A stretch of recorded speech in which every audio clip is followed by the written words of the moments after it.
students, how are you? I hope you are all well and fine. Today we are going to learn NCERT class 4th EVS का chapter 8 Reaching Grandmother's House.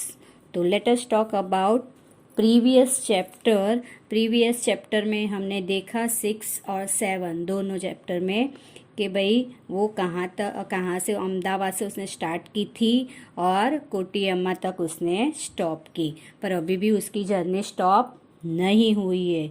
तो now we are going to our continue lesson, page number 60, chapter 8 reaching grandmother's house. तो बच्चों, आपने पहले देखा था कि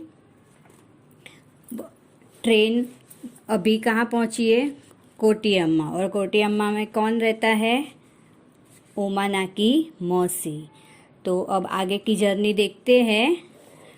after our long train journey we reached Kottayam in the night.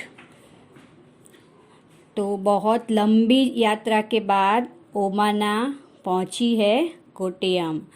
वलियम्मा's house was not far from the station. वलियम्मा's मतलब मौसी का घर स्टेशन से बहुत दूर नहीं था। तो बच्चों, हमने देखा था कि कोझिकोड में ट्रेन पहुंची थी 6 o'clock और वहाँ कौन उतरा था? सुनील्स फैमिली। पर अभी कोटियम्मा स्टेशन बाकी है और वो स्टेशन रात को 17 में रात को कितने बजे पहुंचती है ट्रेन? 11:30 को। तो 11:30 को यहाँ उनकी ट्रेन की यात्रा पूरी होती है और वो यहाँ कोटियम्मा प्लेटफॉर्म स्टेशन उतर कर वो कहाँ जाने वाले? मौसी के घर। तो नेक्स्ट आगे देखते हैं। And we had to take 2 auto rickshaws to get there. Station पे उतरकर उन्होंने 2 ऑटो रिक्शा में वो वहाँ पर मौसी के घर गए। क्यों 2 ऑटो रिक्शा करनी पड़ी? क्योंकि उनके पास लगेज मतलब सामान बहुत सारा था, इसीलिए उनको 2 ऑटो रिक्शा में मौसी के घर जाना पड़ा। By then I was very sleepy and I did not even wait for eat anything.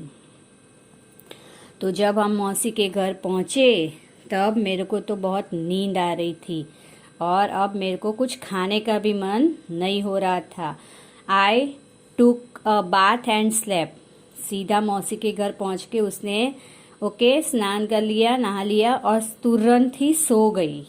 वैसे भी ना छोटे बच्चों को नहा धोकर क्या है, जल्दी नींद आती है ना, और थके होते हैं तो कुछ खाने की भी वेट नहीं करते, सीधा सो जाते हैं।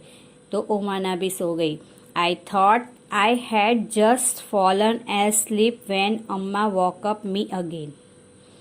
मैं तो ऐसा सोच रही थी कि मैं अभी अभी सोई हूँ और अम्मा मेरे को फिर से उठा रही है। We got ready. तुरंत ही हम रेडी हो गए। Took our luggage and went to the bus stand.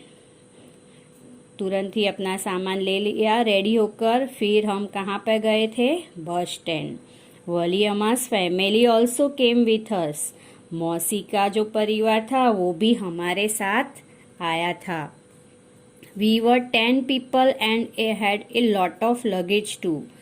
अब पहले तो ओमाना और ओमानास की फैमिली में ओनली 4 members टोटल, पर अब कितने मेंबर्स हो गए? 10 people। तो और 10 people के हिसाब से लगेज भी बहुत सारा हो गया, तो हमारे पास सामान भी बहुत था।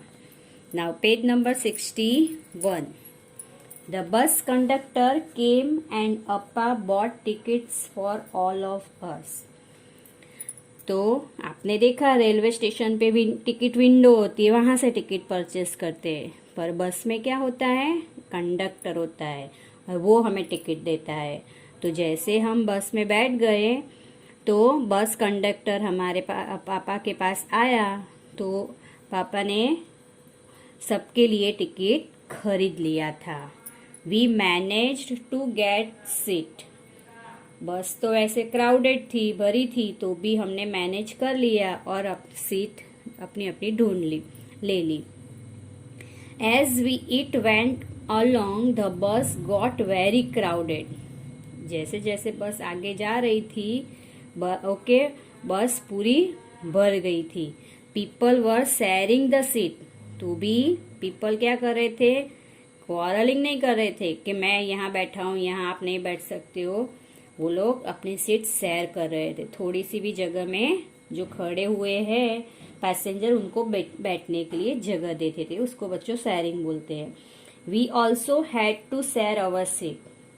तो हमने भी हमारी सीट अदर पैसेंजर के साथ शेयर की थी। After a long ride the bus reached the last stop. बहुत लंबी राइड मतलब बहुत लंबे समय के बाद हमारी बस पहुंची लास्ट स्टॉप में।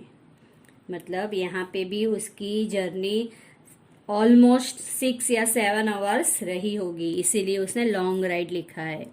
आई was happy to get of.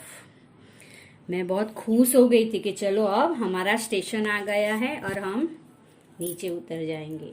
My legs was stiff. मेरे पैर तो इतने जकड़ गए थे, इतने थक गए थे कि आई कुड हार्डली स्टैंड। मैं खड़ी भी नहीं हो पाती थी, ऐसे मेरे पैर में दर्द हो रहा था लंबी यात्रा की वजह से। I thought that we had finally reached अमूमास विलेज। उमा ने तो ऐसा सोच लिया था कि चलो अब ट्रेन जर्नी खत्म की, अब बस जर्नी खत्म की, अब हम फाइनली कहाँ पहुंच गए हैं, अमूमास दादी में नानी माँ के गांव अब हम पहुंच गए थे, ऐसा वो सोच रही है। बट नो, पर क्या है, अभी भी वो नानी माँ के घर नहीं पहुंचे हैं। Our travel had not ended yet. हमारी यात्रा अभी भी खत्म अब नहीं हुई है, अभी भी उसका एंड नहीं आया है। The bus had dropped us by the water side. बस ने हमें कहाँ लाके उतार दिया, उसकी दूसरी साइड क्या था, पानी ही पानी था। पानी के किनारे आके बस रुक गई और हम उतर गए। लुक, अम्मा पॉइंटेड अक्रॉस द वाटर। देखो, अम्मा कुछ फिंगर से पॉइंटेड करके दिखा रही थी कि देखो ये पानी के सामने कुछ इशारे से बता रही थी। That is where we have to go.